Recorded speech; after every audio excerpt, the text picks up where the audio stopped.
So you hear me talk about golf all the time, and you probably wonder, is this guy any damn good? In short, no. Stick around, I'm gonna tell you why I'm trying to get back into golf a little bit.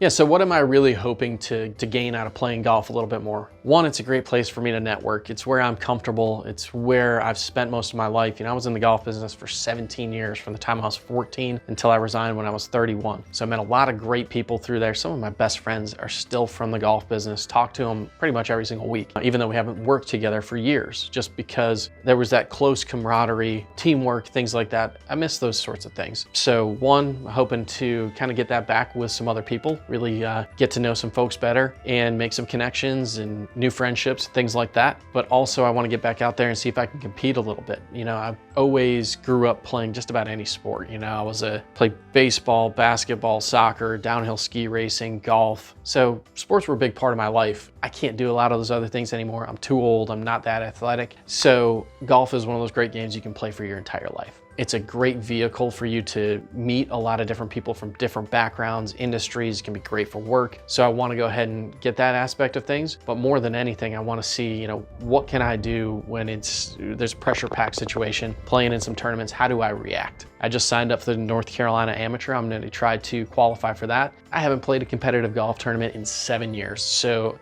although I know I have the game to qualify for it, there's gonna be a lot of questions. What happens when I actually play in a tournament again? And it's not just out goofing around with your buddies and there's no real consequences. So we'll see what happens there, but I'm gonna get out here and work on it. You know, I've got a few things that I'm working on my golf swing. I've always liked to really kind of hit a hard cut off the tee, and things turn more into a draw, which I don't really love. So I'm gonna get out here on the range and practice with that, using a lot of alignment tools to make sure that I'm square, make sure that everything's aimed properly. Also, you know, when I go out and practice now, when I was a kid, I just go out there and want to rip it and hit things as hard as I possibly can. 50+%, probably 60% of my practice now is going to be from 70 yards and in. Just trying to make sure that I've got good rhythm, good control of the club face. I know how to open it up, shut it down, hit a lower flight, higher flight. How am I doing green side out of the bunkers? Is my putting halfway decent? That's where most of my time needs to be spent, because I can't pump it out there with these young guys anymore. I know that. And although it's been difficult to accept, I am accepting it. That's basically it in a nutshell. I wanted to go ahead and get out here and play a little bit more golf, be curious to what you're working on in your games.